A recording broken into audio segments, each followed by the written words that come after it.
On February 23, 1945, Joe Rosenthal of the Associated Press captured a powerful image. The iconic photograph depicted 6 United States Marines raising the American flag on Mount Suribachi during the Battle of Iwo Jima. However unrepeatable the event was, the truth behind the photograph tells a different story. As the photographer was climbing up the mountain where the American troops erected the flag, he missed the action. Still, the Marines soon got an order to remove that flag and raise a second, bigger one that would tower above the battlefield and boost the troops' morale.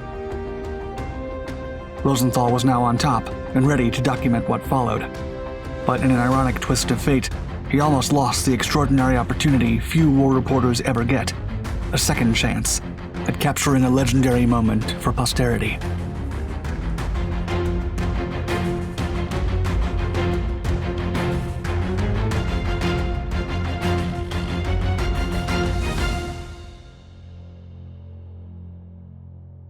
Why not?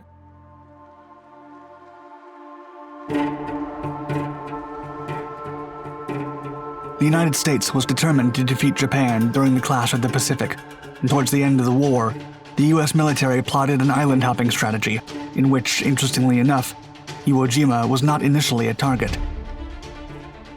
However, in mid-February of 1945, the American troops in the Pacific faced an unexpectedly long lull before their legendary invasion of Okinawa a few months later. As such, the liberators decided to capture Iwo Jima too, as it lay halfway between Japan and the Mariana Islands, a strategic strongpoint held by the Americans. The 8-square-mile trapezoidal volcanic island was heavily fortified. As part of the prefecture of Tokyo, it was a matter of honor to prevent its capture at all costs. Mount Suribachi, a 166-meter-high dormant volcano, lay at the island's southern tip, dominating the landscape. From the vantage point of this critical tactical position, the defenders were able to accurately target the incoming enemy with their artillery, and more importantly, the invaluable landing beaches. Still, the resourceful Japanese forces fought most of the battle from underground. For an entire year before the invasion, Japan had the time to reinforce the territory, carving tunnels into the mountainside, hiding artillery positions, and building a network of bunkers. The ensuing battle was highly complex for the US Marines, who faced a well-entrenched and local enemy. The Marines would have to resort to grenades or flamethrowers to neutralize a pillbox. But immediately after putting down the threat, replacement infantry would arrive through tunnels, take over the position, and submit the Americans to renewed fire. The American effort mainly focused on the isolation and capture of Mount Suribachi, and 4 days after the battle began, the invaders reached the peak. Put it up.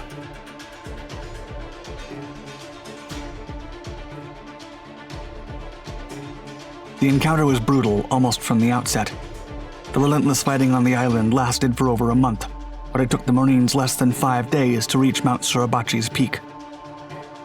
For all their might, Allied bombing and naval barrages were useless in the attempt to soften the Japanese defenses on behalf of their ground troops. The attacking Marines were faced with the bulk of the Japanese garrison upon landing, and the defenders were more than willing to sacrifice their lives for the Empire by this point in the war. Lieutenant Colonel Chandler W. Johnson, the commander of the 2nd Battalion, 28th Marine Regiment, 5th Marine Division, then ordered Marine Captain Dave Severance and his Easy Company, 2nd Battalion, 28th Marines, to seize and occupy the crest of Mount Suribachi. A 40-man combat patrol under the guidance of 1st Lieutenant Harold G. Schreier volunteered to go up the mountain. Johnson then took a 54 by 28-inch flag from the battalion's transport ship, USS Missoula, and gave it to Schreier, saying, quote, "If you get to the top, put it up." Souvenir.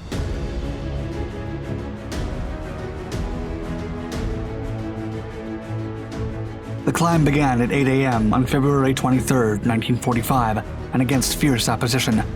The Marines soon reached the volcanic crest, thanks to the support of auxiliary bombardment.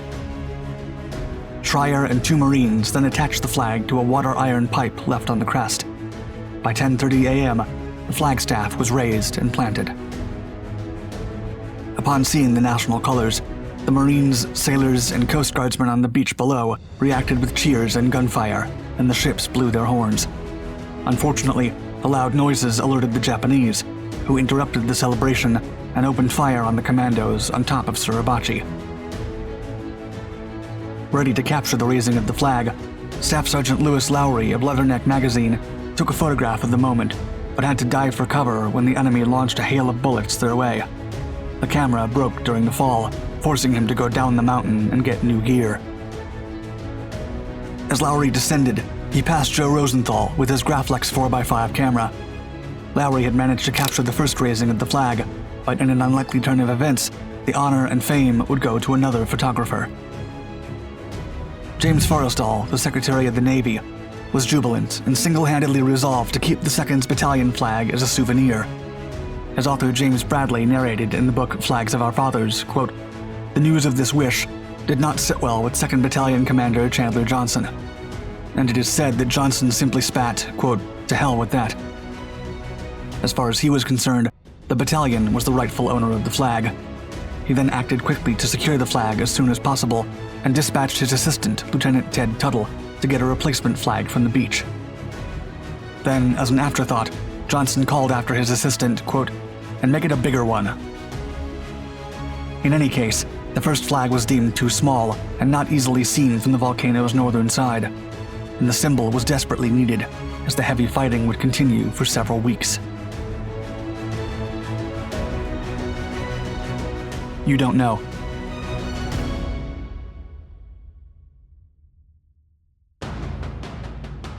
When photographer Joe Rosenthal reached the top of the mountain, the first flag was still standing.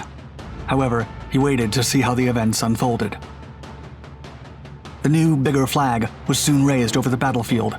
This time, it was a 96 by 56-inch flag, easily seen across the island.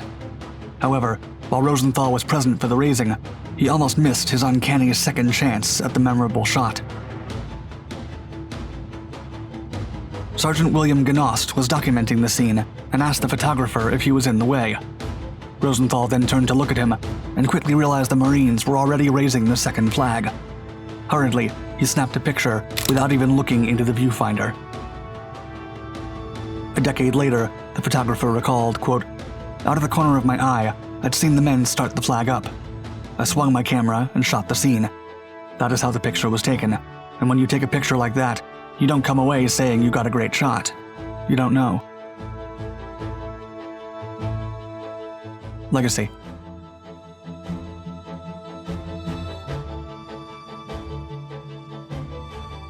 After Rosenthal had the photograph processed on Guam, it was sent directly to the Associated Press in New York.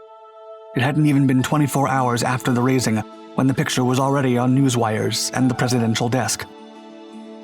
The battle raged for several more weeks, until the island was declared secure on March 26, 1945, and the photographer would spend the rest of the war arguing over whether he had staged the emblematic occasion. Still, the famous photograph went on to win the Pulitzer Prize for photography a few months later, becoming the only photograph to earn the award the same year as its publication. More remarkably, the image soon became a symbol of the endurance and tenacity of the Marine Corps, and is one of the best-known pictures taken during World War II. In the 1950s, Felix de Welden, a former petty officer turned sculptor, designed a national monument based on the image taken at Mount Suribachi, and the sculpture was finished and displayed in Washington, D.C. in 1954. Thank you for watching our video. Don't hesitate to subscribe to all our Dark Documentaries channels for more epic battles and exciting glimpses of history. And make sure to hit the thumbs up button and click on the bell icon to be notified of our newest content. Stay tuned.